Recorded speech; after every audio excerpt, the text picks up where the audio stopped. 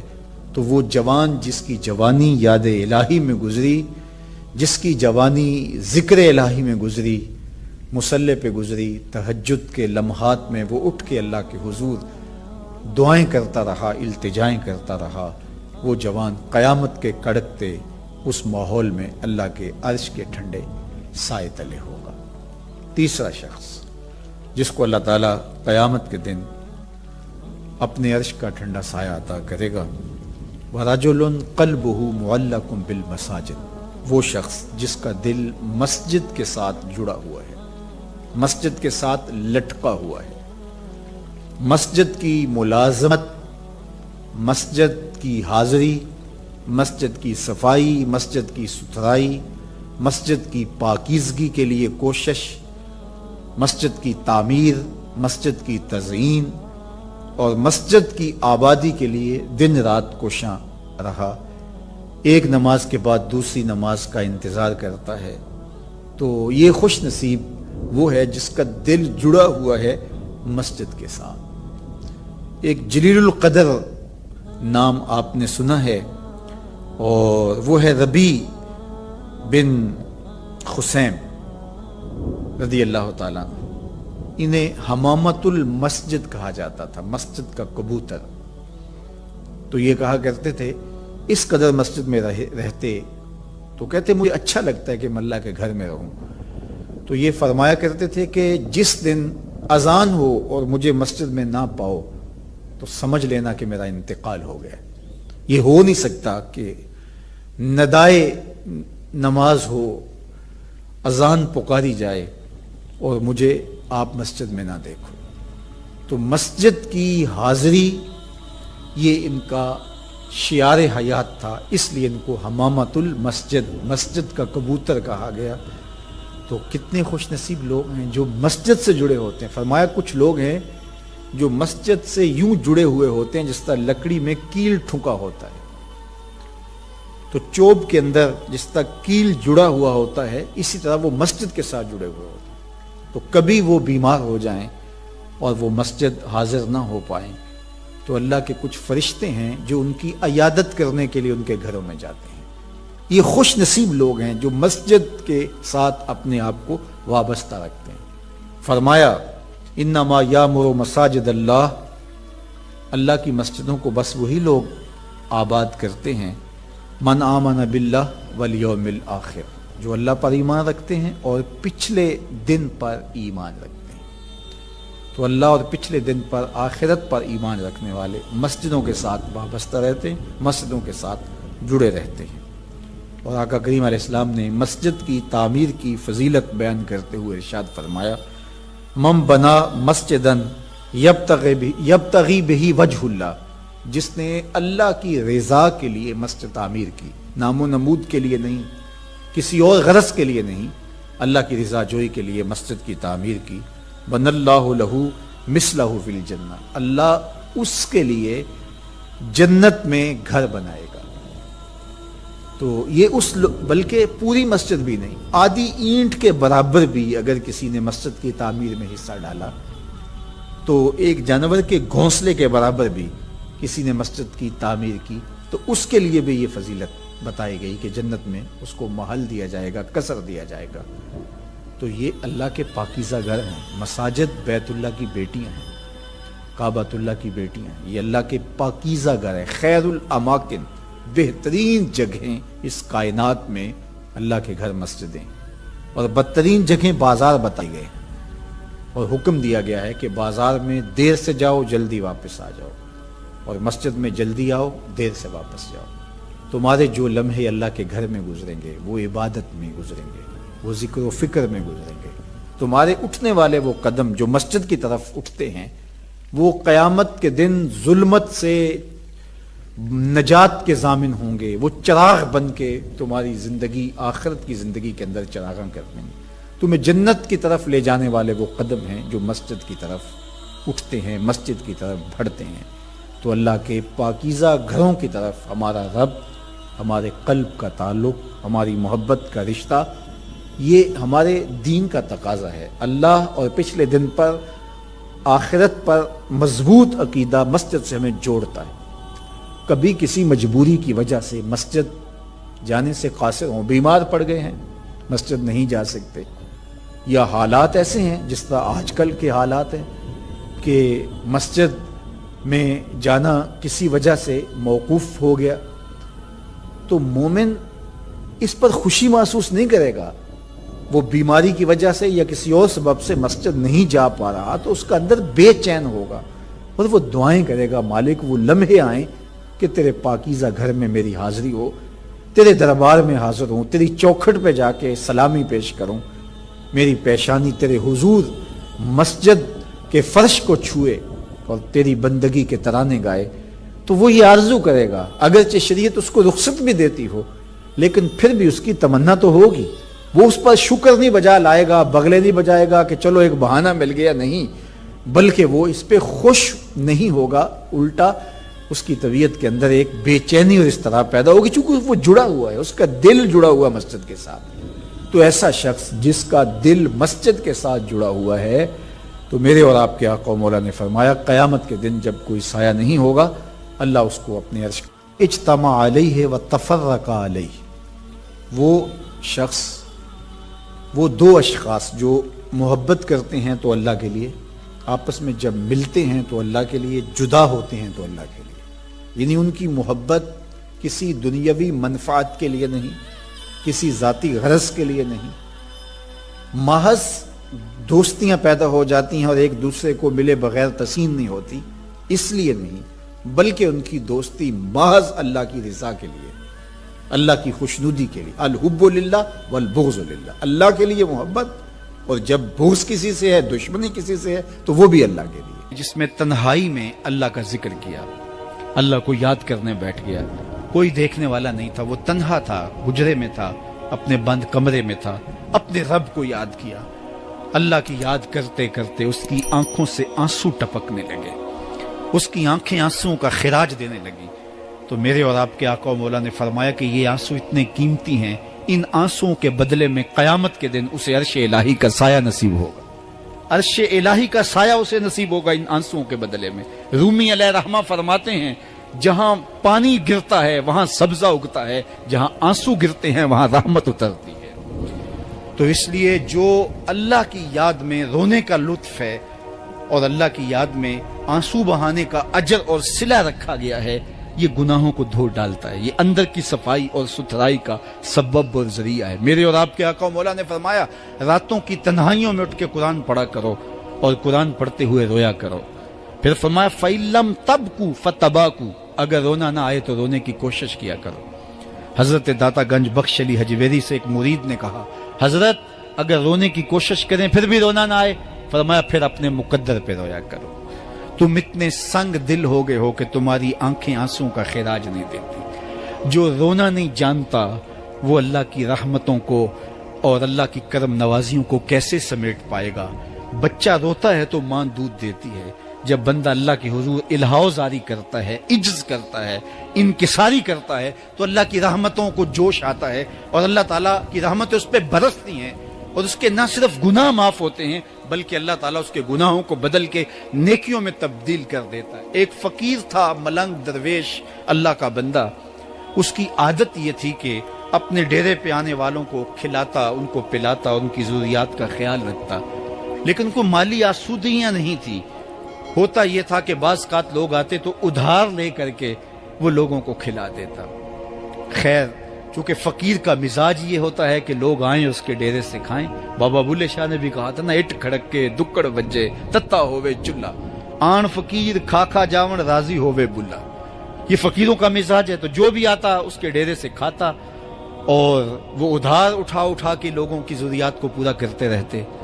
وقت آخر آ گیا، جن لوگوں نے ادھار دیا تھا وہ سارے تقاضا کرنے آ گئے۔ اب بابا جی کو کیا فکر لاحق ہے کہ یہ میرے مہمان ہیں اور میں ان کو کچھ پیش کرنے کی صلاحیت نہیں رکھتا۔ ایک بچہ تھا، وہ کچھ سامان بیچ رہا تھا، پتیسا بیچ رہا تھا یا کوئی اور چیز بیچ رہا تھا۔ اس نے گلی سے گزرتے ہوئے آواز لگائی، خادم کو کہا سے بلا کے لاؤ۔ کہا تم بیچ رہے ہو تو میرے مہمانوں کو کھلا دو۔ بچہ بڑا خوش ہوا کہ میں سارا دن گلیوں میں گھوم کے یہ پتیسا بیچنا تھا، اب یہ ایک جگہ ہی سارا فروخت ہو گیا تو یہ تو موج لگ گئی، میں جلدی گھر چلا جاؤں گا، میری ماں خوش ہوگی۔ تو سارا ان مہمانوں کو کھلا دیا گیا، اور اس کے بعد کہا بابا جی پیسے؟ کہا تم بیٹھ جاؤ، جب ان کو ملیں گے تو تجھے بھی مل جائیں گے۔ وہ بیٹھ گیا، 2 4 10 منٹ بیٹھا تو بچہ تھا پھر کھڑا ہو گیا، بابا جی پیسے؟ کہا جب ان کو ملیں گے تو تجھے بھی مل جائیں گے۔ پھر آدھا گھنٹہ گزرا تو پھر اس نے کہا بابا جی پیسے؟ میری ماں میرا انتظار کر رہی ہے، ہمارے گھر کا چولہا اسی سے جلتا ہے، میں یہ پیسے لے کر جاؤں گا اور میری ماں کوئی ہنڈیا خریدے گی اور ہم شام کا گھر کا کوئی سلسلہ کریں گے۔ کہا بیٹا جب ان کو ملے گا تو تجھے بھی مل جائے گا۔ بچے نے رونا شروع کر دیا، یتیم بچہ تھا، اس کا سارا آسرا یہی تھا، اس نے رونا شروع کر دیا۔ جب بچہ رویا اللہ کی رحمت کو جوش آیا، کوئی مرید نذرانہ لے کے ان بزرگوں کے پاس آ گیا اور اشرفیوں کی بھری ہوئی تھیلی پیش کی۔ وہ اتنے پیسے تھے کہ اس بچے کو بھی دیے، جتنے لوگ آئے تھے سب کا قرض چکایا۔ کہا جاؤ گھروں کو۔ تو سب نے کہا بابا جی ہم صبح سے بیٹھے ہوئے تھے تو یہ نذرانہ دینے والا صبح سے نہیں آیا، تو اب کیسے آ گیا؟ کہا صبح سے تمہارے اندر کوئی رونے والا نہیں تھا، ایک رونے والا آیا تو باقیوں کا بھی کام بن گیا۔ بعض اوقات کسی ایک شخص کی وجہ سے باقیوں کی خطائیں بھی معاف ہوتی ہیں۔ آج ہم اجتماعی طور پہ تا حد نظر اندر باہر اوپر نیچے اتنے لوگوں کے ہجوم میں اللہ کی بارگاہ سے یہ توقع رکھتے ہیں کہ مالک کتنے ہجوم میں کوئی ایک تو ہوگا جو تیرا لاڈلا ہوگا، کوئی ایک تو ہوگا جو تیرا بہت قریبی ہوگا، کوئی ایک تو ہوگا جس پہ تیری رحمتیں برسیں گی۔ تو مالک اس کے صدقے سے ہماری خطائیں بھی معاف کر دے، ہمارے گناہ بھی معاف کر دے۔ کوئی ایک رونے والی آنکھ مل گئی تو باقیوں کا بھی کام بن جائے گا۔ اٹھ فریدا ستیا تے میلہ ویکھن جا، وت کوئی بخشیا مل جاوے تے توں ہی بخشیا جا۔ میرے مالک ہم سب کی خطائیں معاف کر دے، ہم سب سے درگزر فرما، اور ہم سب کے باطن کو ستھرائیاں دے دے، ہمارے اندر کو پاکیزگیاں دے دے۔ بہت وقت میں نے اور آپ نے صاحب گزار لیا، تیزی کے ساتھ زندگی بیت رہی ہے۔ میں اگر اپنے آپ کو دیکھوں تو میری زندگی کتنی بہاریں کاٹ چکی ہے۔ اگر آپ اپنے آپ کو دیکھیں، کوئی 60 سال، کوئی 20 سال، کوئی 25 سال، زندگی تیزی کے ساتھ گزر رہی ہے۔ بندہ جب سوچتا ہے کہ میں 40 سال کا ہو گیا ہوں تو آگے میری زندگی کے اگر 30 سال بھی ہیں تو 30 سال تو کافی ہیں، لیکن وہ پیچھے اگر پلٹ کے دیکھے تو 40 سال یوں گزر گئے جس طرح چٹکی بجائی جاتی ہے۔ جب چٹکی بجانے کے وقت میں 40 سال گزر گئے محسوس ہوتے ہیں، تو جو باقی 30 سال اگر ہوئے بھی وہ تو گمان ہے میرا، وہ تو گمان ہے آپ کا، ہمیں تو ایک سانس کا بھی نہیں پتا۔ پوچھا گیا زندگی اور موت کے بارے میں کیا خیال ہے؟ کہا فجر پڑی ہے، پتہ نہیں ظہر پڑھ سکیں گے یا کہ نہیں۔ کہا اتنی لمبی امیدیں لگائے بیٹھے ہو، کہا ظہر پڑی ہے، پتہ نہیں عصر پڑھنے کا موقع نصیب ہوتا ہے کہ نہیں۔ کہا یہ بھی طول عمل ہے۔ ایک بولا عصر پڑی ہے، پتہ نہیں مغرب پڑھ سکیں گے یا کہ نہیں۔ کسی نے کہا ایک رکعت پڑی ہے، پتہ نہیں دوسری رکعت بھی پڑھنا نصیب ہوتی ہے یا نہیں۔ کہا یہ سب تمہارے منہوں کی باتیں ہیں، میں تو کہتا ہوں ایک طرف سلام پھیرا ہے، پتہ نہیں دوسری طرف سلام بھی پھیر سکیں گے یا کہ نہیں۔ کیا موت اتنی قریب نہیں ہے؟ ہم نے اپنی آنکھوں کے سامنے لوگوں کو جدا ہوتے یوں نہیں دیکھا ہے؟ ہم کہتے ہیں اس کی خبر سنا رہے ہو موت کی، یہ تو میں نے ابھی سبزی والی دکان پہ دیکھا تھا۔ لیکن جب موت آتی ہے تو ایک لمحے کا تقدم اور تاخر نہیں ہوتا۔ تو صاحب آئیے اپنی زندگی کو اللہ اور اس کے رسول کی راہوں پہ ڈالیں۔ آج وقت ہے، آج موقع ہے، آج توبہ کا دروازہ کھلا ہے۔ کل سب کچھ نہیں ہوگا. آج اس کی رحمتیں آواز دے رہی ہیں. آج وقت ہے, وقت پر کافی ہے ایک قطرہ بھی آب خوش ہنگام کا. جل گیا جب کھیت برسا می تو پھر کس کام کا. اب آئیے سنیے, اس کائنات کے اندر ہمیں وہ خواتین ملیں گی جو پردے کے پیچھے تھی, لیکن پردے کے سامنے ماں نہیں آئی, عبد القادر جیلانی آئے. ماں پردے کے پیچھے تھی, پردے کے سامنے فرید الدین گنج شکر آئے. ماں پردے کے پیچھے تھی, مہر و ماں نے بھی آنچل نہیں دیکھا, لیکن پردے کے سامنے کربلا میں حسین ابن علی آئے. تو یہ پردے کے سامنے آئے, وہ پردے کے پیچھے تھی. تو جب مائیں پردے کے پیچھے ہوں تو پھر بیٹے جو ہیں وہ پردے کے سامنے آ کے وہ نقش ثبت کرتے ہیں کہ جو لوگوں کے زندگی کے نقوش کو جو ہے وہ اجال دیتے ہیں اور تقدیر بدل دیتے ہیں. تو اس لیے ماؤں کی ذمہ داریاں گھر سنبھالنا ہے.